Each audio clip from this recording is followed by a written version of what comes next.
Este é o Provocações, despertando cidadania e entregando direitos, o podcast do Ministério Público do Tocantins, que a partir de agora quer fazer parte do seu cotidiano.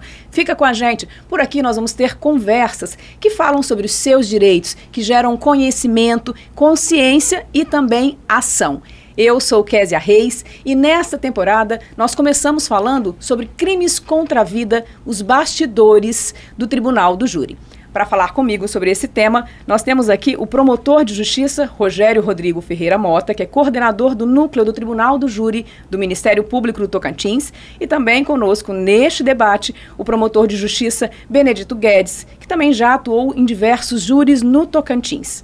O Tribunal do Júri é um momento muito importante, que é quando a sociedade participa efetivamente da promoção da justiça. Você acha que todo mundo sabe como ele funciona? Bom, olá, é uma satisfação estar aqui participando. De início, Késia, muito obrigado pelo convite, tanto a mim como ao Dr. Benedito, que também é membro do Núcleo do Tribunal do Júri do MPTO. E sempre que existem esses projetos, essas situações em que a gente pode aproximar um pouquinho o MP da sociedade, para que a sociedade, que é a destinatária final do nosso trabalho, entenda melhor como que a gente trabalha, sempre vamos estar de portas abertas. E não, a concepção do Tribunal do Júri, por mais que as pessoas tenham ali uma ideia superficial de como funciona e de para que serve, ela não é uma concepção profunda, ela não é um conhecimento profundo. Então, trazer, nessa primeira temporada do podcast, trazer essa ideia de aprofundar nos bastidores do Tribunal do Júri para que a sociedade, até mesmo quando forem jurados, né, cheguem lá no Tribunal do Júri e tenham um melhor conhecimento do que aquilo ali representa, da importância daquela instituição, é maravilhoso. Obrigado mesmo. Doutor Benedito, doutor Rogério já adiantou aqui que falta ainda um conhecimento mais profundo por parte da sociedade, mas é importante eles entenderem que essa é uma função social fundamental para a promoção da justiça, não é isso? Olá, Késia, olá, Rogério. Primeiramente, muito obrigado pelo convite. Eu acho esse projeto de fundamental importância para esse esclarecimento para a sociedade. E sim, a gente costuma, inclusive, esclarecer isso aos jurados em todas as oportunidades que estamos no plenário, da importância da participação social no julgamento dos crimes dolosos contra a vida. Até mesmo porque, pelo que define a Constituição, pelo que define a nossa legislação, nós não podemos sequer realizar o julgamento dos crimes dolosos contra a vida se não existirem os jurados, né? Então, eles fazem parte ali de uma engrenagem, são peças fundamentais para que esses julgamentos possam acontecer. E eu sempre converso também com os jurados sobre isso, né? Que há um jargão social de se dizer que a polícia prende, a justiça solta, né? E a gente coloca essa situação aos jurados dizendo que aquele momento, né, é o momento em que eles podem efetivamente fazer justiça representando a sociedade no lugar do próprio magistrado. Eles que têm o poder soberano pela Constituição Federal de decidir o futuro daquele réu que está ali sendo julgado. Bom, doutor Rogério, a gente preparou um vídeo rápido, curto, super didático, para que você em casa entenda a importância do Tribunal do Júri e, caso seja convocado para ser jurado, possa fazer a sua parte com muita firmeza e dedicação. O direito à vida é a base de todos os direitos. Quando ele é violado, toda a sociedade é afetada em seu sentimento de paz e segurança. Por isso, nos crimes contra a vida, quem julga é a própria sociedade, representada pelo Conselho de Sentença, dentro da estrutura do Tribunal do Júri. 7 cidadãos comuns decidem sobre a culpa ou inocência do acusado. Para formar o seu convencimento, eles contam com todo um aparato. No centro do Tribunal do Júri, um juiz preside a sessão de julgamento, atuando pela legalidade e ordem do processo. À direita do juiz, o promotor de justiça representa o Ministério Público, promove a acusação contra o acusado, apresentando provas e ouvindo testemunhas para que o crime não fique impune e a ordem jurídica seja preservada. No lado esquerdo fica a defesa do acusado, que contesta a acusação, também com provas e testemunhas, para que o seu cliente tenha um julgamento justo, com respeito às garantias constitucionais. Os debates entre a acusação e a defesa podem se estender por horas e até mesmo por dias. No final, são os jurados que irão decidir em votação secreta, culpado ou inocente. E essa decisão é soberana. Bom, então agora você já sabe o que é o Tribunal do Júri e como você pode participar. A gente vai entrar então no motivo específico do nosso episódio, que é a banalização da violência, é o matar por matar, ou também, para ser mais específico, como se classifica no Código Penal o motivo fútil. Doutor, o que é esse motivo fútil? No dia a dia, na conversa normal, quando a gente fala de futilidade, é algo sem importância. Quando a gente leva isso para um julgamento do Tribunal do Júri, a futilidade, o que ela significa nesse processo de crimes contra a vida? A mesma coisa. Na verdade, o direito ele tem a função de transpor para a legislação os fatos reais do nosso dia a dia. Então, quando alguém mata por um motivo pequeno, um motivo desproporcional, um motivo banal, que nós chamamos, inclusive, muitas vezes nas nossas peças jurídicas, se está falando que essa conduta ela é mais reprovável. Ela merece uma pena superior. Para o público ter ideia, a pena do homicídio simples, e aí a gente vai falar mais, né, doutor, sobre como nenhum homicídio é simples, mas a pena do homicídio simples, que é sem qualquer aumento de pena, sem qualquer qualificador, ela é de 6 a 20 anos de reclusão. A pena do homicídio qualificado, ou seja, com esse aumento de pena por conta das circunstâncias, ela é de 12 a 30 anos. Então, tem uma reprovabilidade maior. Isso é um qualificador, um aumento de pena. Um grande amigo nosso, do Ministério Público também, ele gosta de dizer que quando o homicídio é qualificado, é um homicídio com H maiúsculo. É um homicídio que merece uma atenção especial. É um homicídio que, pelas circunstâncias nas quais ele foi praticado, ele merece uma reprovação muito maior. E a tarefa do Ministério Público é também, quando tem prova de que houve essa futilidade, de que houve essa desproporcionalidade, de que houve essa banalidade, garantir que o jurado tenha total concepção da prova que foi apresentada para que ele não erre também e aplique essa pena mais grave, né?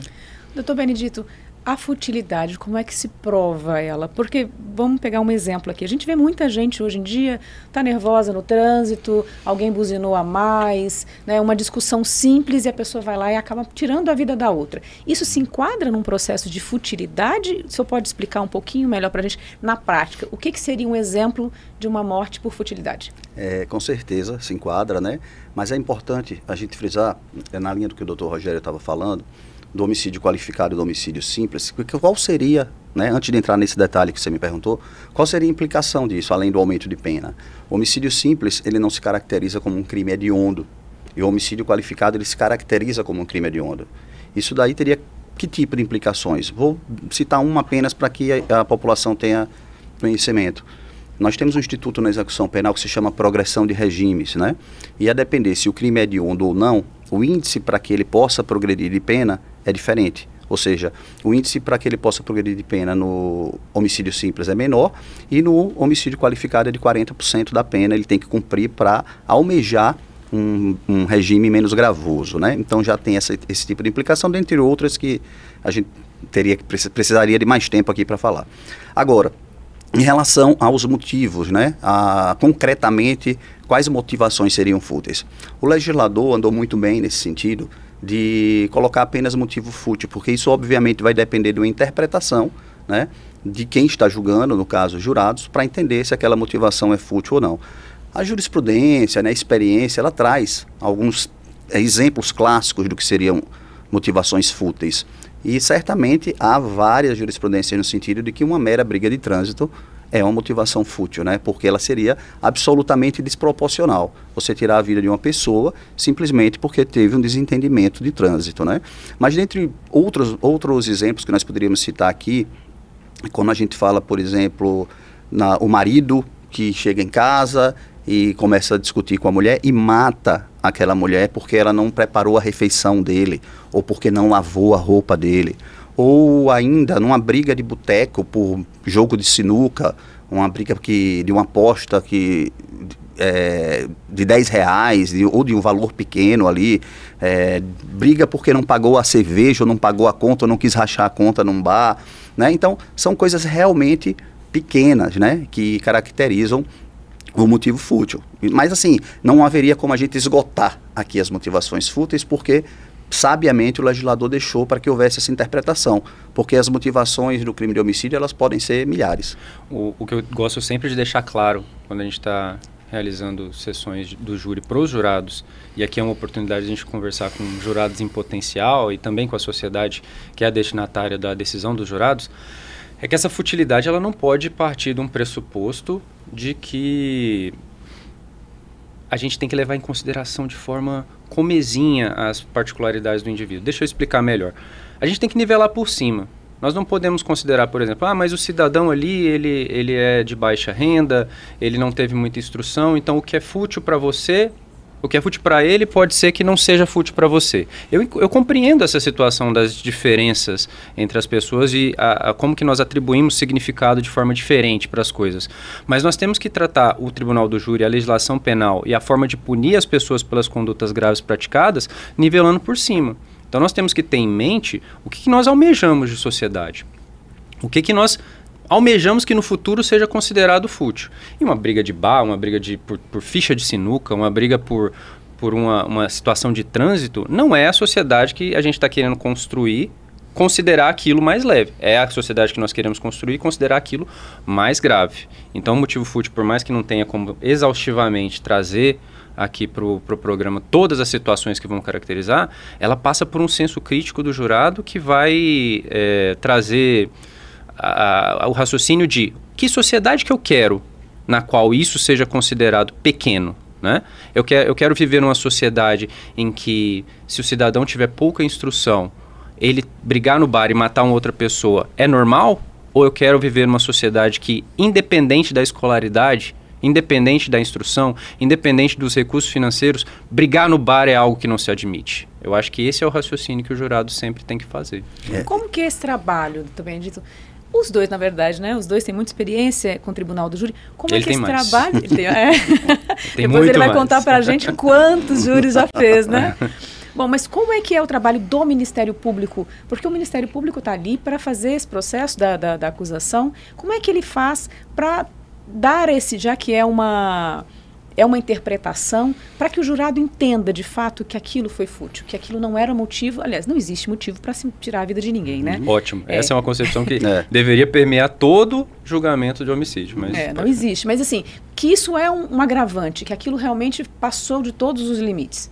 Essa sua pergunta é muito interessante, porque há qualificadoras já foram explicadas aqui pelo Dr. Rogério, que são qualificadoras objetivas, ou seja, que você tem uma perícia que comprova aquela qualificadora, né? Você tem, por exemplo, o recurso que dificultou a defesa da vítima, tem um laudo ali dizendo que aquela vítima foi atingida pelas costas. Recurso que dificultou, só para o pessoal saber. Também é uma qualificadora. Também é uma qualificadora. Mas quando as qualificadoras são de ordem subjetiva, como são o motivo torpe e o motivo fútil, né? Você não tem perícias para isso, né?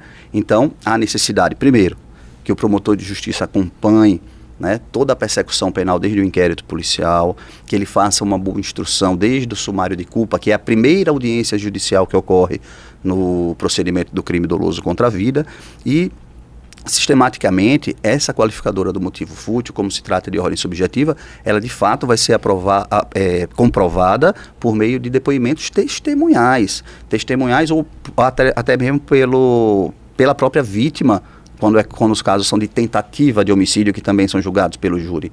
Então, um conjunto probatório sólido, por meio de depoimentos testemunhais que não se contradizem, que são harmônicos entre si e que demonstram, né, que o histórico, né, ou o que elas viram naquele momento, apontam para que houve uma motivação fútil. Ou seja, todas as testemunhas e às vezes a própria vítima, quando ela sobrevive, apontando que a motivação do crime foi aquela. É assim que o Ministério Público busca trabalhar, para a comprovação dessa qualificadora. Muito bem. O senhor trouxe uma palavrazinha nova aí, motivo torpe, né? Ainda não tinha entrado aqui na nossa conversa. Qual a diferença do motivo, doutor Rogério, do motivo fútil para o motivo torpe? É a diferença de 5 para 50. Né? Se o motivo fútil é algo pequeno, é algo insignificante, é algo desproporcional, é importante a gente falar sobre isso. Não é só um motivo pequeno. Às vezes o crime é cometido com tanta brutalidade e com tanta maldade que não necessariamente o motivo ele vai ser fútil por ser unicamente pequeno, mas por ser totalmente desproporcional ao que foi feito. Isso é algo que as pessoas às vezes também não têm a concepção. Mas o motivo torpe, ao contrário da pequeneza, é um motivo abjeto. É um motivo repugnante, um motivo que causa repulsa. Né? Hoje nós temos uma infeliz grande maioria maioria não, mas uma grande parte dos júris que a gente faz é de feminicídio, né? É de homens matando mulheres pelo sentimento de posse que nutrem entre elas. Nós temos também os homicídios, e que é torpe, né? Muito embora agora tenha tido uma mudança legislativa e o feminicídio passou a ser um crime autônomo, acho que nem cabe a gente ficar se miscuindo nisso aqui porque é um tema bem novo, mas esse era, até o momento em que se promoveu a mudança legislativa, esse era um motivo claramente torpe. Mas também é um motivo que, por exemplo, o homicídio mercenário, o homicídio mediante paga, né, o homicídio tanto para quem paga, aí tem também uma divergência, né? Eu entendo que tanto quem recebe como quem paga responde pelo homicídio por motivo torpe, mas existe uma divergência jurisprudencial nesse sentido. Mas o fato é que é o homicídio que o jurado observa o que aconteceu e ele consegue achar uma vileza, uma repugnância acima do normal. E tal como motivo fútil, o legislador se preocupou em também não elencar todas as hipóteses nas quais o homicídio vai ser considerado torpe. Uma coisa muito interessante, que inclusive a gente discutiu a semana passada, né, doutor Benedito, que a ausência de motivo, ou seja, não se descobriu qual o motivo daquele crime, ou então o agente deixou muito claro que matou por matar. Matou simplesmente pelo desprezo pela vida humana. Por muito tempo houve uma discussão, ainda há uma discussão jurisprudencial sobre isso ser motivo fútil ou não. E a jurisprudência andou num sentido, ao meu ver, equivocado, na linha de que o homicídio gratuito, o homicídio que é o matar por nada, ele não pode ser considerado fútil por ausência de previsão legal. Não poderia ser o homicídio fútil ali, que é o homicídio por motivo pequeno, ser interpretado para prejudicar o réu que matou por nada. O que é um contrassenso, ao meu ver. Mas, se a gente evoluir o raciocínio, se a gente evoluir o estudo, se a gente se aprofundar, principalmente na exposição de motivos do Código Penal, você vai ver que o legislador, quando ele traz todo o arcabouço teórico que vai pautar a interpretação do Código Penal, ele especifica que no motivo torpe, ou seja, o motivo repugnante, encontra-se ali também o prazer de ver o mal praticado, o prazer do mal praticado. Ou seja, uma pessoa que mata sem motivos, unicamente pelo desprezo pela vida humana, ela claramente está praticando um crime pelo prazer da maldade sendo praticada. Isso é motivo torpe, né? Então, assim, você vê que tem várias ramificações.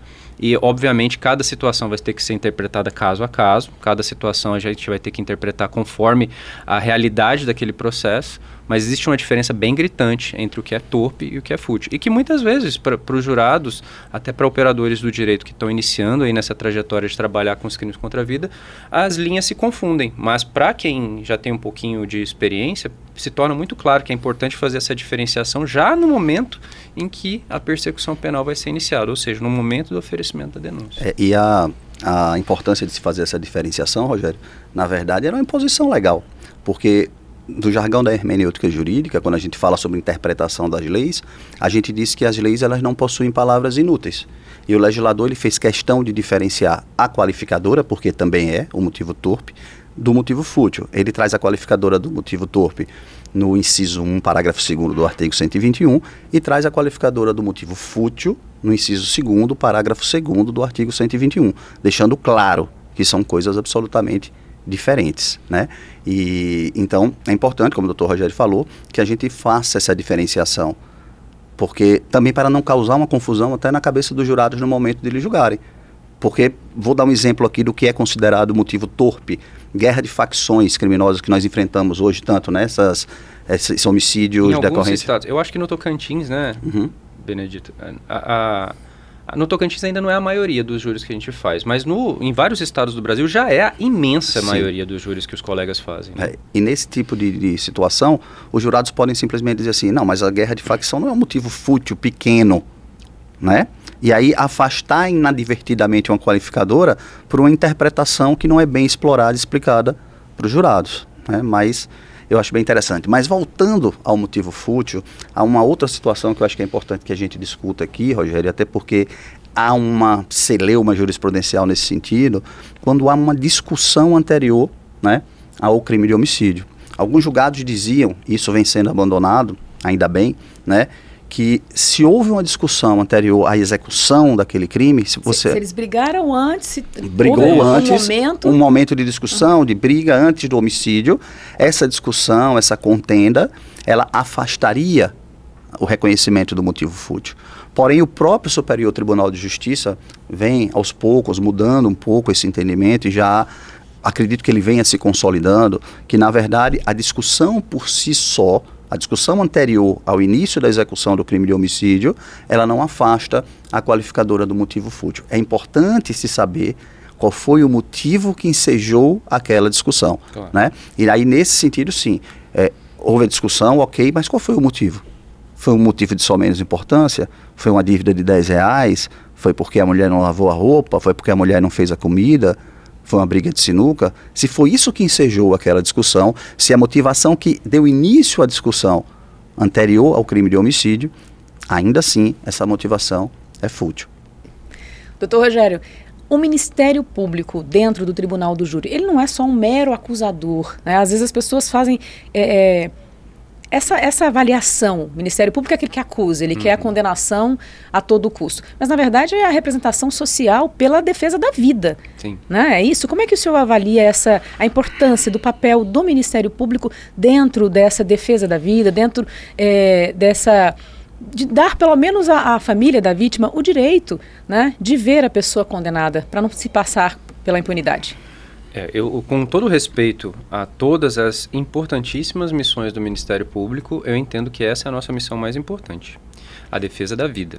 Porque a vida é o direito, é o superdireito, né? O supradireito. Sem a vida não se tem nenhum outro direito, basicamente, né? E a gente vê números de guerra num país em que mata, por vezes, acho que em 2017, se eu estiver equivocado aí, o pessoal vai me corrigir, mas... eu acho que em 2017 nós tivemos mais de 60 mil homicídios no país. Esse número está um pouco abaixo, mas ainda muito alto nos dias de hoje. Então nós vivemos num país que não se conquistou o direito à vida ainda. Se não existe o dever de não matar, o direito à vida, basicamente, nas relações humanas, ele significa pouco. Então quando o Ministério Público entra no plenário do júri, munido das provas do processo e buscando a condenação daquele que violou o direito mais sagrado que nós temos como seres humanos, o Ministério Público está ali, na verdade, para impedir que outra vítima se consolide na realidade brasileira, que é a justiça. Né? A gente fala muito de impunidade, a gente fala muito sobre reflexos perniciosos da ausência de punição, e o Ministério Público ali, ele não é, como você mesmo disse, um acusador ferrenho que vai passar por cima de provas para buscar a condenação a qualquer custo.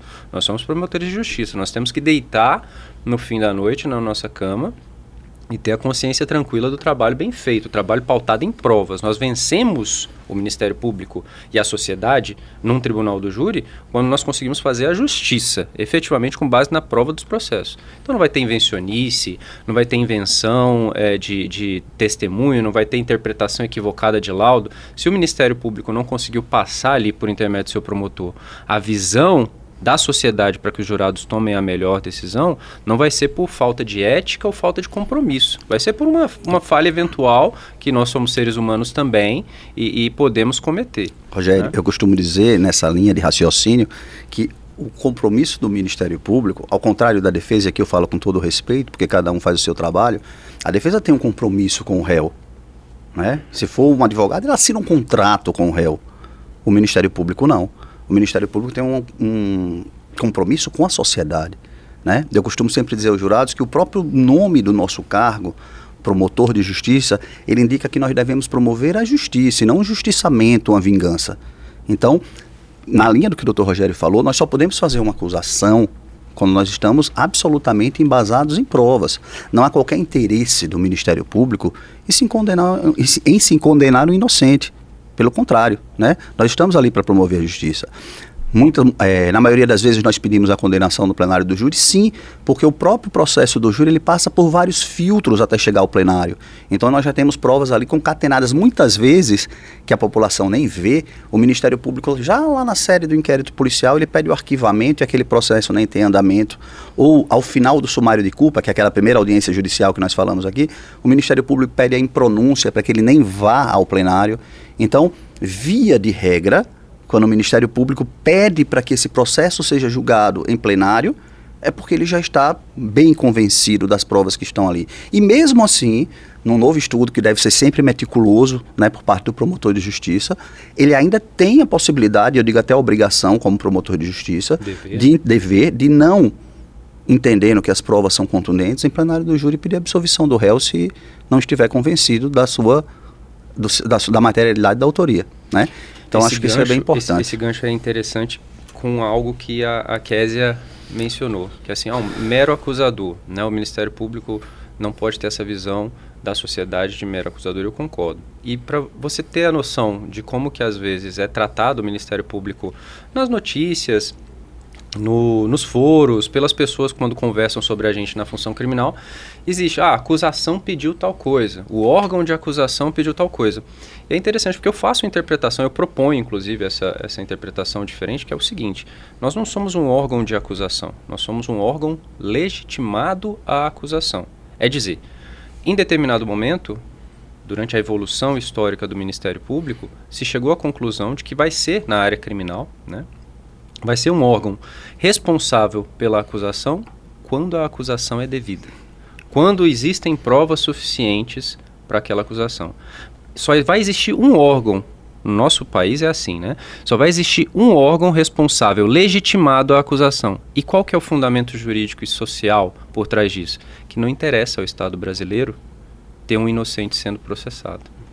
Então, quando alguém for promover essa acusação, não vai ser qualquer um. Não vai ser a Kézia, que vai ser totalmente parcial nos seus direitos, que vai promover a acusação contra alguém que ela julga que feriu os seus direitos. Vai ser um órgão imparcial, à sua maneira, legitimado a isso. Para garantir um representante social mesmo. Um representante social, que a gente volta no primeiro termo que você utilizou. Ali nós somos, sim, um representante da sociedade. O grande colega, um dos maiores tribunos do país, Dr. César Novaes, do Mato Grosso, ele utiliza a expressão do 8º jurado, né? O jurado que fala. O Ministério Público, o promotor de justiça ali, na mais das vezes, se ele estiver desempenhando seu papel bem, ele vai ser como um 8º jurado. Não porque ele vai se imiscuir na decisão do jurado, não porque ele formou a convicção dele e a decisão está tomada. Não por isso, mas porque naquele momento em que ele forma a sua convicção sobre a prova do processo, ele tem a mesma missão que os jurados, que é aplicar a justiça. Como o Dr. Benedito disse, a missão da defesa ela é uma missão essencial a um Estado democrático de direito. Todo mundo que é processado por um crime merece ter sua voz ouvida perante o juiz que vai julgá-lo. Isso é essencial para a democracia. Mas é preciso que o jurado, quando ele estiver ali vendo as peças do tabuleiro de xadrez se mexendo, entenda quem é que está do lado da sociedade ali e quem é que pode eventualmente estar do lado da sociedade, mas tem um contrato assinado e uma procuração assinada para defender os interesses daquela pessoa que está sofrendo o processo. Rogério, nessa linha do que você falou, de que todo mundo precisa ser ouvido para ser julgado, né? Mas a gente também, muitas vezes, esquece que em todos os crimes que você pensar, à exceção dos crimes contra a vida, né? A vítima, ela sempre tem a chance de ser ouvida, né? Para formar o convencimento do julgador. Nos crimes de homicídio, não.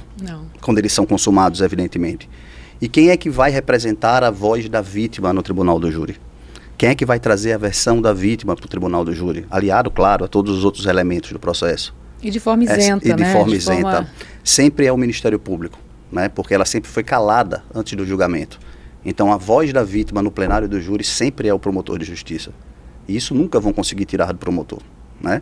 Então é importante que, para que tenha esse julgamento isento, sim, que o réu seja ouvido, isso faz parte do Estado Democrático de Direito, né? Da ampla defesa, contraditório, do devido processo legal, mas o Ministério Público traz a voz da vítima também, que sempre é calada, né? Então o trabalho bem feito do promotor de justiça passa por aí, de trazer a versão da vítima para que os jurados também escutem. Mas voltando na questão do nosso tema do homicídio banal, o homicídio fútil, eu entendo que se relaciona diretamente com esses números que você ia citar, antes de você citar, né?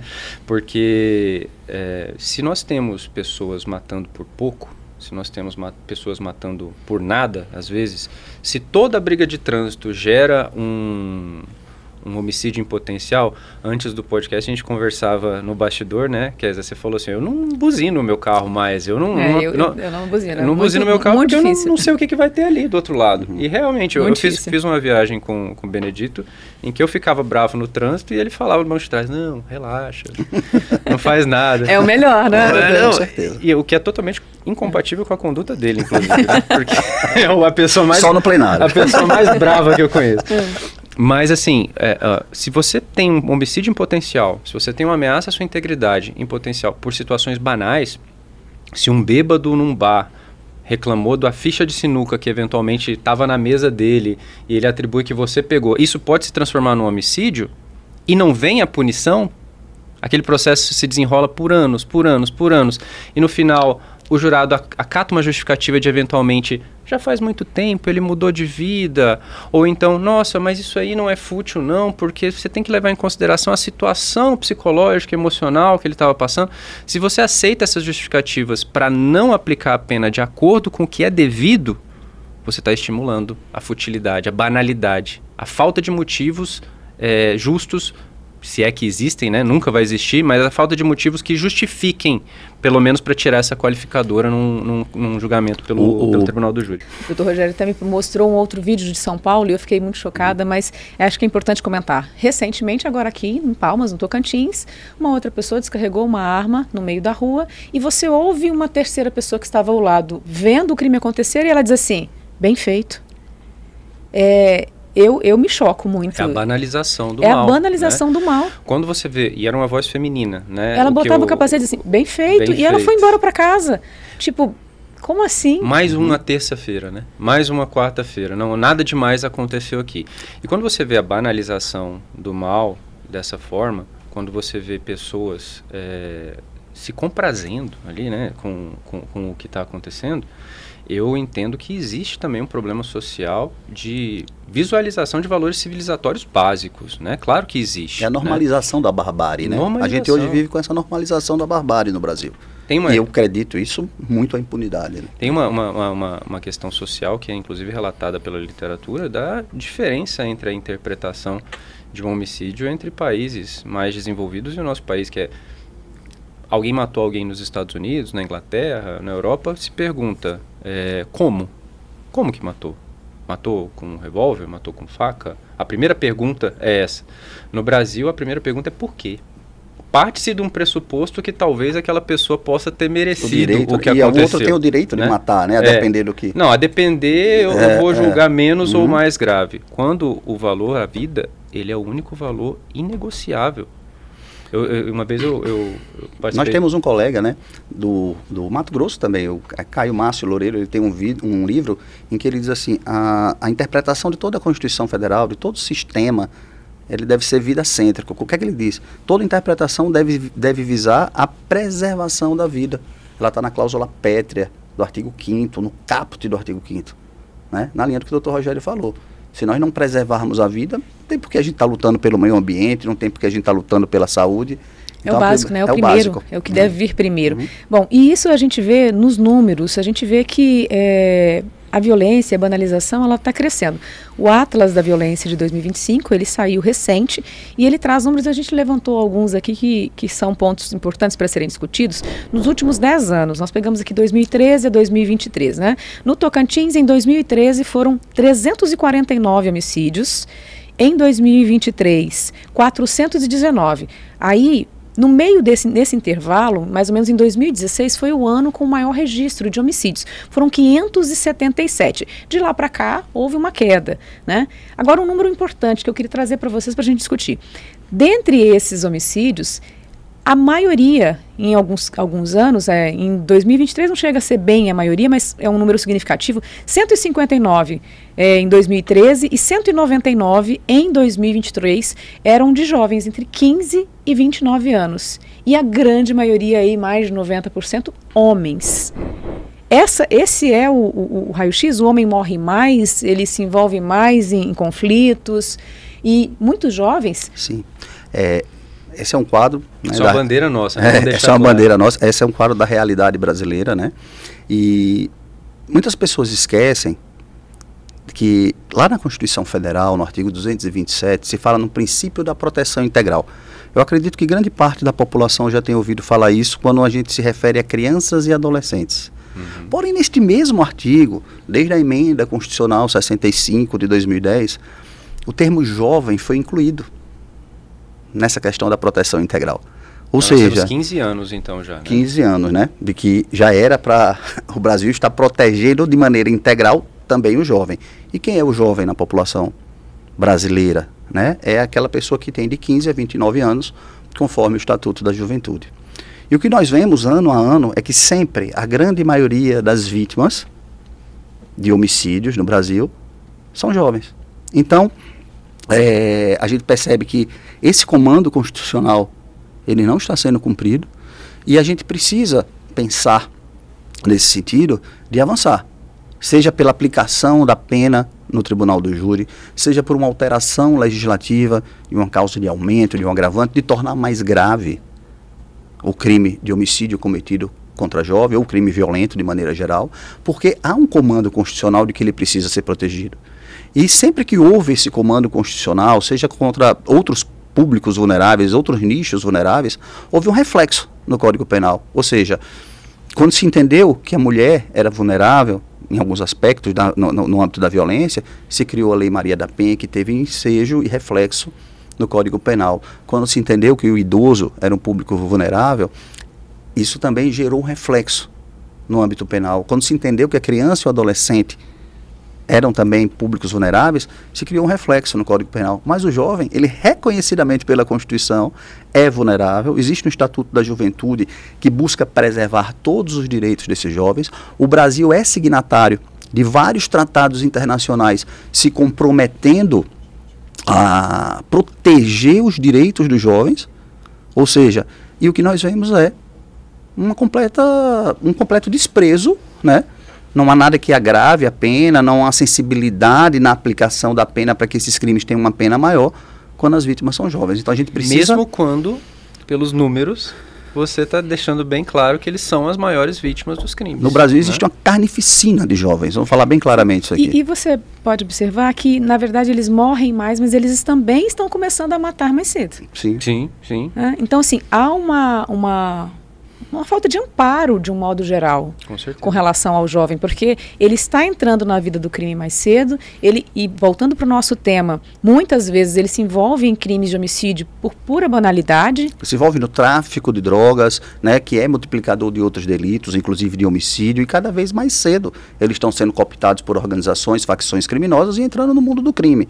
E não se faz absolutamente nada em relação a isso, né? Bom, enquanto o doutor Rogério procura, doutor Bernardo, você já fez centenas, né? E a gente caminhando também, essa é uma conversa infinita, por isso que nós dividimos aqui essa temporada em outros episódios para falar sobre a atuação do Tribunal do Júri, mas o senhor já fez centenas de júris. O senhor tem algum que, por motivo fútil, que tenha lhe impactado? O doutor Rogério vai falar assim, eu me impacto muito, eu sempre fico muito assustada, né, com a proporção da frieza das pessoas, as pessoas que escolhem, né, tirar a vida de uma outra pessoa por um motivo fútil, né? Nem por um motivo... Não existe motivo para tirar a vida, a gente tem que fazer essa correção, não existe motivo para se tirar a vida de ninguém. Mas o senhor traz à memória algum que lhe impactou?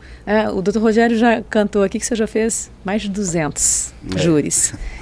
Desses 200, centenas de júris que você já fez, tem algum que você disse, olha, esse eu mesmo, porque a gente vai se acostumando, né? Você vai fazendo e vai se acostumando um pouco com aquilo, mas que o senhor falou assim, meu Deus, isso aqui me chocou. Veja, são vários, né? Às vezes é difícil você puxar na memória assim. Eu não sei se quando você disse que eu fiz centenas de júris eu fico feliz, porque já tenho um trabalho, eu só estou ficando velho, né? Porque, na verdade, já tenho 21 anos de Ministério Público. Mas a questão alguns, né, impactam a gente realmente. Eu já fiz um júri também em Araguaína na época que um policial militar, ele era policial militar na época do fato, mas não era mais na época que foi julgado, porque demorou muito tempo também, que estava jogando sinuca num bar e depois apostou com 2 irmãos ali também e depois não quis pagar o valor da aposta que ele tinha. E quando os irmãos reclamaram, ele puxou a arma e atirou nos 2, né? Então são vários, se a gente for aqui puxar pela memória, são vários que impactam a gente. Isso porque você está tentando limitar nos fúteis, nos fúteis, né? Porque se falar de torpe, aí Nesse caso dele, os irmãos estavam apostando ainda e não quiseram pagar. Na verdade foi o devedor, né? O devedor que não quis pagar. Eu já fiz júri do cidadão matar o outro porque não quis jogar apostado. Ah, eu sou menor que você, então você é tão melhor que eu que você não pode apostar comigo, e vai lá e mata o cidadão. Então, assim, existem situações que impactam porque você vê que é um projeto de vida, né? Mesmo que aquela pessoa ali estivesse num contexto de bar, quem nunca frequentou um bar, né, gente? Quem nunca jogou uma sinuca, é um projeto de vida totalmente extirpado, uma pessoa é varrida da terra por conta de algo totalmente insignificante, totalmente irrelevante, algo que se não tivesse acontecido eu gosto muito da regra dos 5 anos, né? Algo que se não tivesse acontecido na vida da pessoa, muito provavelmente daqui 5 anos, e nesse caso a gente pode até colocar 1 ou 2, a pessoa nem lembraria daquela noite naquele bar em que ela não quis jogar apostado uma sinuca com o cidadão, né? Mas essa futilidade tem tirado vidas. Uma outra futilidade, só para a gente não passar, também fiz um júri em que um cidadão chegou para a vítima e pediu para que ele transportasse uma droga de um local para o outro. E a vítima se negou, dizendo que não transportaria essa droga porque ele era trabalhador. Se revoltou, falou sério com o cidadão: você está pensando que eu sou quem? Eu sou trabalhador, né? E aí, por causa disso, em razão dessa recusa da vítima de transportar uma droga, ele assassinou a vítima, né? Então são... A vida perdeu valor, doutor? A vida perdeu... Não, a vida não perdeu valor. Eu acho que nós estamos num mundo, num país anestesiado pela violência.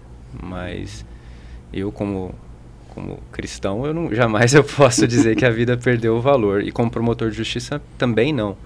Mas eu acho que quando a gente fala a vida perdeu o valor, é uma reflexão muito interessante que você propõe, porque a frase é forte, né? Se você fala em 50 mil mortes anuais, e aqui um dado interessante também, nós temos uma taxa de elucidação dos crimes de homicídio de 8%. Eu sempre falo isso para os jurados. Vocês já pararam para pensar que no Brasil, a cada 100 mortes por homicídio, nós descobrimos quem é que foi que praticou o crime em 8 delas? Ou seja, para chegar aqui no júri, para chegar aqui para esse cidadão ser julgado, existiu toda uma transposição de barreiras para que o julgamento ocorresse, né? Porque nós temos, infelizmente, uma estrutura falha ainda de investigação em muitos aspectos, né? E ainda se fala, né, doutor Rogério, diante desses números, que no Brasil se prende muito, né? Que é um encarceramento em massa, quando a gente só elucida 8 a cada 100 homicídios do Brasil. Mas aí quando você fala se a vida perdeu valor, eu tenho para mim, quando eu vou conversar com pessoas fora da área do direito, ou até pessoas dentro da área do direito mesmo, mas que não estão tão antenadas nesses números porque se enveredaram por outros ramos da profissão, que é essa impressão que fica mesmo, que hoje em dia se mata sem sopesar as consequências, sem que aquele valor sagrado que, como a gente também trabalha muito no júri esse valor, aquele valor sagrado da vida que Deus nos chamou para conceber, mas não nos chamou para extirpar, não nos chamou para finalizar, como se aquilo fosse unicamente um outro direito, não fosse um super direito, como a gente conversava no início, né, do nosso bate-papo. E a partir do momento que a sacralidade da vida vai se tornando nebulosa, vai ficando cada vez menos visível e palpável, pode ter certeza que isso vai estimular a prática de outros crimes.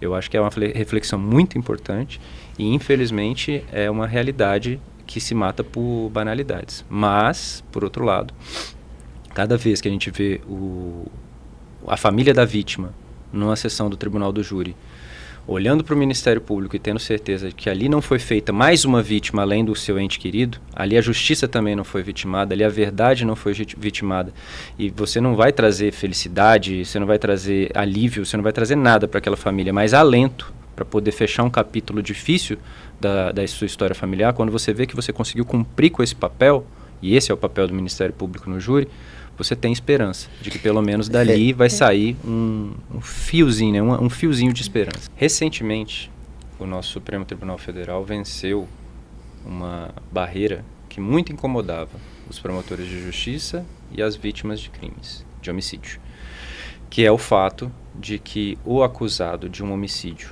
caso seja condenado pelo Tribunal do Júri, tenha que sair preso da sessão. não raras vezes, o doutor Benedito deve ter passado por essa situação bem mais que eu, sai o veredito condenatório, o juiz lê a sentença, 18 anos de reclusão, 17 anos, 16 anos de reclusão, e a família tinha que sair pela mesma porta que o acusado, porque ele respondeu o processo solto, né? Ele respondeu todo o processo solto, não foi decretada a prisão preventiva, e o juiz entendia, na verdade, que até o trânsito em julgado, aquele cidadão não podia ser preso. E o STF ele mudou essa interpretação, pautado na soberania dos vereditos, voltando lá no começo da nossa conversa. Ora, se ali a gente está falando de uma instituição, que é o júri, que toma suas decisões baseadas na soberania do veredito, ou seja, no poder popular, na soberania do povo, essa decisão ela tem que ser respeitada. A partir do momento que ela é proferida, ela tem que ser respeitada. E aí, a partir de agora, alguns juízes ainda têm alguma resistência ou outra, mas a partir de agora é comando constitucional de que, se for condenado pelo tribunal do júri, tem que iniciar o cumprimento da pena. E muitas vezes, depois que isso começou a ser colocado em prática, eu via a família da vítima, lá na assistência, assistindo com serenidade a leitura da sentença. Circunstâncias qualificadoras, circunstâncias agravantes, atenuantes, não sei o quê, bababá. 18 anos de reclusão e a família serena. Determino a execução imediata da pena, ou seja, determino que o cidadão vá preso, a família entra em colapso de choro, de emoção, por saber que ali está tendo uma consequência. Porque quando a pessoa é condenada a 20 anos de reclusão e ela sai solta do plenário, é um verdadeiro, para a família, né, um verdadeiro ganhei, mas não levei. O que está acontecendo aqui? Por que o cidadão é condenado a 20 anos e está saindo pela mesma porta que eu? Muitas vezes, isso aí é bastidor do bastidor mesmo, muitas vezes sai do fórum fazendo pouco caso da família. Meus advogados vão reverter isso aí lá em cima, né? E aí, quando você tem essa nova interpretação, você tem mais um elemento para que o promotor trabalhe lá no tribunal do júri com fibra para garantir a condenação e com fibra para pedir para o juiz para aplicar essa interpretação para que um acusado de homicídio, ao ser condenado, não saia pela mesma porta que saiu a família da vítima daquele fórum, né? A soberania dos vereditos, que o Dr. Rogério falou aí, ela tem status de cláusula pétrea, né? Também está num dos incisos do artigo 5º da Constituição Federal, que não pode ser sequer objeto de deliberação para mudança pelo Congresso Nacional. Então, uma força diferente dos outros processos que não são no Tribunal do Júri, não fazem parte de cláusulas pétreas, essa soberania precisa ter. Então, para todo mundo entender, a cláusula pétrea é aquela que não pode ser modificada. Não pode ser modificada, né? São dispositivos que estão na Constituição Federal, que nem o Congresso querendo fazer uma proposta de emenda constitucional, nem por emenda constitucional, elas podem ser modificadas. Elas só podem ser modificadas se toda a Constituição for revogada e uma outra for promulgada. Okay. Bom, a nossa conversa foi muito boa. Eu queria só trazer para os duas pontuações finais para a gente encerrar sobre esse primeiro episódio e sobre a banalização da violência e se matar por matar, né? O motivo fútil. Doutor Rogério. Então aí, eu vou fazer então só eu comecei, ele termina. Eu vou fazer só uma reflexão aqui, né, mais de cunho social sobre isso tudo, né? Porque a gente vê hoje muitas discussões no Brasil sobre progressismo, sobre como a sociedade deve evoluir, e me parece às vezes que a gente está começando uma construção pelo último andar. Essa é a impressão que eu tenho muitas vezes, Rogério, porque a gente discute vários direitos, como a gente deve evoluir no meio ambiente, em outras questões, assim, muito mais de interesses difusos, e muitas vezes essa questão da preservação da vida, ela fica absolutamente em segundo plano. Segundo não, em último plano em todas as discussões, né?